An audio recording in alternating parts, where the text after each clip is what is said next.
Je tiens tout d'abord à exprimer ma profonde gratitude à chacun d'entre vous pour avoir répondu favorablement à notre invitation à l'occasion de cette journée nationale du dialogue.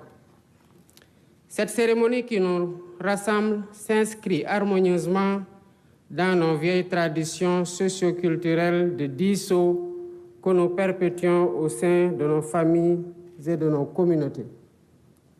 Fidèle à cet héritage de longue date, j'ai tenu à maintenir dans le calendrier républicain la date symbolique du 28 mai consacrée au dialogue national.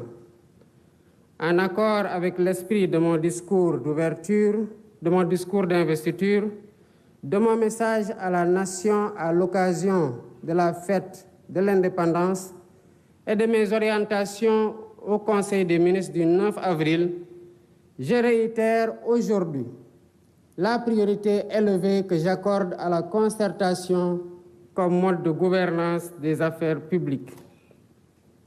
Je demeure en effet convaincu que la vertu préventive du dialogue en temps de paix éloigne les spectres de la tension et favorise les dynamiques consensuelles, consolidant ainsi notre démocratie et assurant la stabilité indispensable au développement économique et social dans l'intérêt supérieur de la nation.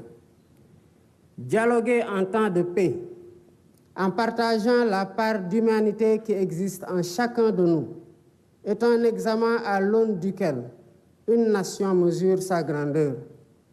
C'est tout le sens de cette journée, dont le thème porte sur la réforme et la modernisation de la justice. La problématique et l'urgence d'y faire face nous interpellent tous au-dessus de toute considération partisane. La diversité des acteurs ici présents en témoigne éloquemment. De plus, pour faire de cette concertation un cadre inclusif le plus large possible, nous avons lancé le 23 mai la plateforme Jubanti comme Vox Populi pour recueillir les contributions citoyennes. La justice étant rendue au nom du peuple, il est donc pertinent que le peuple ait son mot à dire sur la manière dont elle doit être rendue. Au demeurant, je rappelle déjà qu'en avril 2018, le besoin de modernisation de la justice avait fait l'objet d'un rapport d'un comité de concertation mis en place par le garde des Sceaux, ministre de la Justice. 6 années après ces concertations, et après avoir été traversé par de violentes secousses, force est de reconnaître que notre système judiciaire a besoin d'une profonde refondation, que seule une approche inclusive permettra de réussir. Œuvre collective, démarche participative et exercice de co-construction. Voilà le triptyque qui doit guider notre action. Sous ce rapport, je voudrais particulièrement insister sur le fait que nous n'ouvrons donc pas ici un procès en inquisition pour désigner un ou des coupables à jeter aux orties. Il est plutôt question de tenir un débat lucide et serein, posé et apaisé, pour ausculter notre système judiciaire, identifier ses forces et faiblesses et rechercher ensemble les solutions aptes à refonder son fonctionnement et à améliorer ses performances.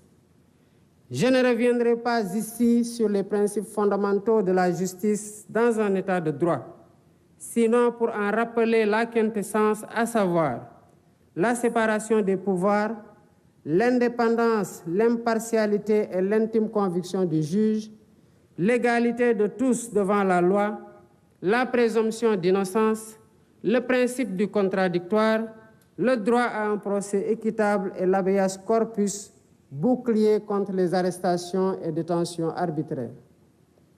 En rappelant ces principes énoncés et encadrés par des règles, des textes légaux et réglementaires, j'ai en même temps conscience qu'ils ne suffisent pas à eux seuls pour jauger l'indépendance, la crédibilité et l'efficacité d'un système judiciaire.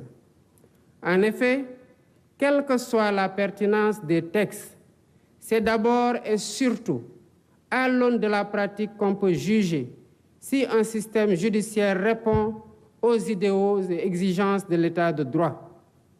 Voilà pourquoi, à travers ces assises, nous voulons interroger notre système judiciaire en revisitant ses règles et mécanismes afin de le perfectionner et le hisser à la hauteur des ambitions et aspirations de notre peuple.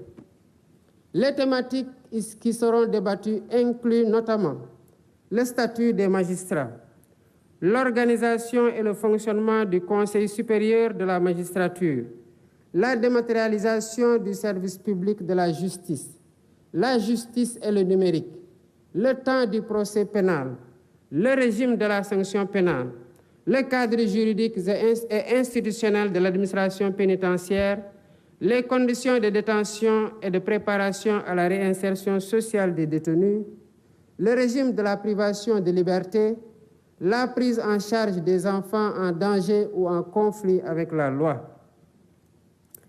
La finalité de cet exercice est de nous aider à baliser la voie pour une réforme pragmatique de notre système judiciaire, afin qu'il inspire davantage confiance aux justiciables et préserve sa dignité.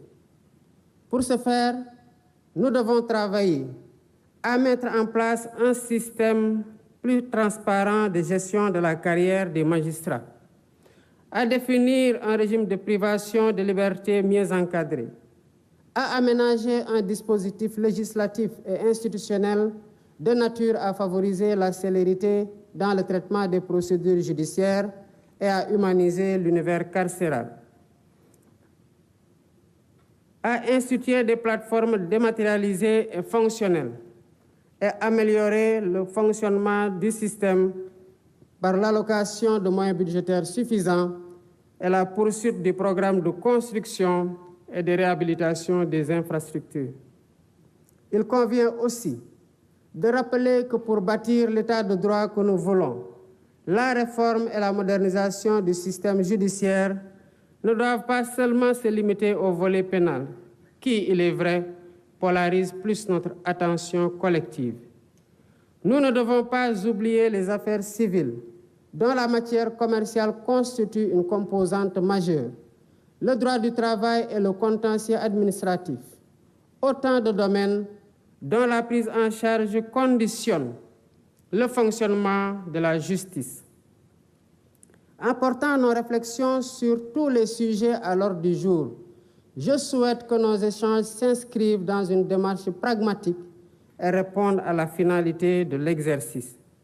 Mais ce faisant, gardons-nous de vouloir bâtir une république des juges qui remettrait en cause le principe cardinal de la démocratie, à savoir le gouvernement du peuple, par et pour le peuple, en vertu duquel les élus restent les dépositaires légitimes du pouvoir étatique. Je suis confiant que nous pouvons y parvenir par une concertation sereine, ouverte et apaisée. Sur ce, je déclare ouverte la journée nationale du dialogue et souhaite plein succès à nos travaux. Je vous remercie de votre aimable attention. Voilà, c'est